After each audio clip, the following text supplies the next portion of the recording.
Jeep's Avenger gets an extra dose of attitude in this more capable 4xe all-wheel drive guise. This is what the brand now thinks a proper small Jeep should aspire to be. My name is Jonathan Crouch. I've been testing cars for over 40 years. You'll find them all on the Car and Driving Car Reviews app. Here, I'm going to try and tell you everything that you really need to know about this car in a way that you'll find nowhere else. Let me hand you over to our presenter, Colin. Though the Avenger was originally envisaged as an EV product, the powertrain of this 4xe version is resolutely combustion-based. It does feature a 48-volt mild hybrid electrical system, but even that is primarily there to improve traction and torque for off-road performance. The engine in question is the usual Stellantis-sourced 1.2-litre, 3-cylinder turbo petrol, 134 bhp unit, as used in an ordinary Avenger e-hybrid and driven through a 6-speed dual-clutch auto gearbox. Here, though, it's bolstered by a pair of 28 brake horsepower electric motors, one on each axle. The resulting all-wheel drive system ups output to 143 brake horsepower. Jeep calls this car's all-wheel drive system smart, referring to the fact that power only goes to all four wheels at speeds of under 19 miles an hour. Between 19 and 56 miles an hour, the rear axle motor only cuts in when tractional needs require it. Above 56 miles an hour, the car is always front-driven.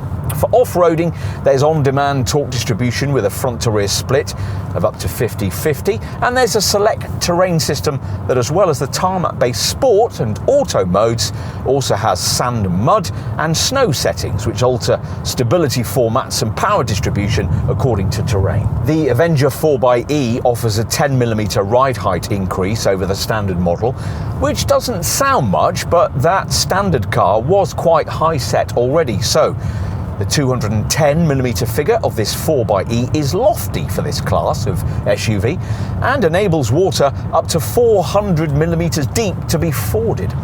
Jeep says that a key powertrain component is the 22.7:1 reducer on the rear axle, delivering rear wheel torque of 1900 Nm, ensuring exceptional traction even on steep and challenging surfaces. The vehicle can handle slopes up to 40% on difficult terrain like gravel, and maintain up to 20% traction when the front axle has little or no grip.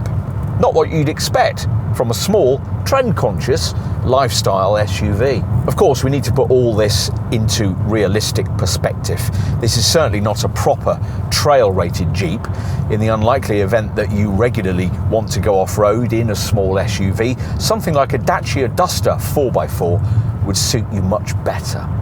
But for merely rougher light trails, which is what the targeted outdoor adventurers will want this car for, this Avenger copes surprisingly well, and would do even better in slippery conditions if you replace the standard grippy mud and snow tyres with the optional all-terrain 3PMSF rubber that Jeep offers. The 4xe's bespoke multi-link rear suspension allows greater rear axle articulation, and there's an added steel bash plate in case the trail you're on turns out to be a bit gnarlier than you thought. All of this provides for quite an impressive set of off-road stats. The standard car's 18 and 33-degree approach and departure angles improved to 22 and 35 degrees respectively. There's a 21-degree breakover angle too. All very interesting, but of course irrelevant for likely suburban-based owners 98% of the time. So it's just as well that this 4xe feels very at home on the tarmac. In fact, it's the nicest Avenger variant we've driven so far, with a more supple standard of ride from that more sophisticated rear suspension and an engine that feels lively at town speeds thanks to the low-down pulling power of that front E-motor. Plus, because both the E-motors can operate independently of the engine, the 4xe can operate on battery power alone when you're creeping along in traffic. Out of town, engaging the sport mode unleashes the full potential of the 4xe system and activates an e-boost function for rear wheel torque to achieve quicker acceleration. That sees 62 miles an hour dispatched in 9.5 seconds. That's 1.4 seconds quicker than the ordinary e-hybrid version, en route to 121 miles an hour. That's 7 miles an hour more. You'd expect the grippier rubber to make a bit of a din at highway speeds, but actually it's not too bad. Plus the gearbox is quite slick and body rolls well controlled. You'll find this a well-engineered little Jeep then, provided you're realistic about what you're getting. If you know the Avenger, then you'll immediately recognise that this one's a little different. The ride height's 10mm higher for a start, which along with the revised bumpers allows for this top model's sharper approach and departure angles. The profile perspective reminds you just what a compact Jeep this is, at only a fraction over 4 metres in length. At the front, where the fog lights have been shifted higher and further outwards for better visibility, there are 4xe unique reinforced bumpers with an anti-scratch finish and a silver lower skid plate. The back also gets unique bumpers and a lower skid plate, plus a green 4xe badge and a sticking out row hook that'll get bashed into countless garage end and multi-storey car park walls. So it's all very outdoorsy. Will the same be true inside? Well, to some extent, yes. The seats are mainly upholstered in a durable, washable, Gore-Tex-like material, which apparently offers twice the resistance of standard fabrics to damp and dirt. The other main 4xe difference is this silver mid-level dash panel, which on this north face model gets topographical patterning reflecting the contours of Mont Blanc, whose height at 4,806 metres is reflected in front of the passenger. Otherwise, it's like in any other Avenger. So you sit behind a proper grippy 3-spoke Jeep wheel in front of a lean dashboard supposedly inspired by the Wrangler. The Fiat origins are given away by the use of chunky but unilluminated centre console gearshift buttons, and the Stellantis parentage is referenced by these two separated 10.25-inch screens. OK, time to take a look in the rear.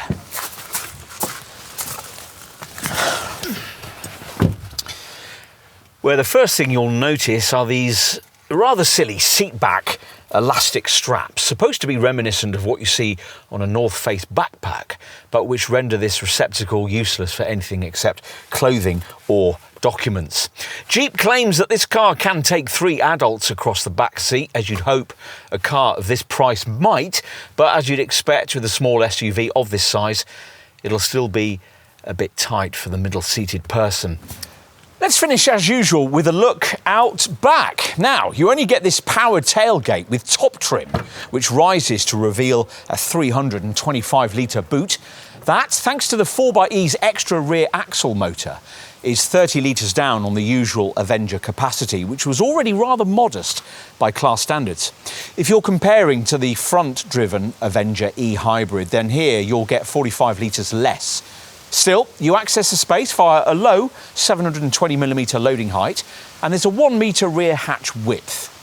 This 4xe e-hybrid model is rated at 52.3 mpg on the combined cycle and 122 grams per kilometre of CO2. So there's not too much of an efficiency downside over the front-driven Avenger e-hybrid, which manages up to 57.6 mpg and 111 grams per kilometre of CO2. Regardless of how much it sells, this is the kind of car Jeep needs to keep producing. Stuffing this iconic brand's model lineup full of lifestyle SUVs might help parent company, the Stellantis Group's profit margins, but it will eventually dilute the appeal of this famous marque. Let's face it, the Avenger 4xe isn't ultimately going to get you to base camp in the true wilderness, but it'll go a surprisingly long way off-road if you're prepared to trust it. And of course, it'll make quite a trendy statement in the gym car park, but that of course brings us right back to where we started.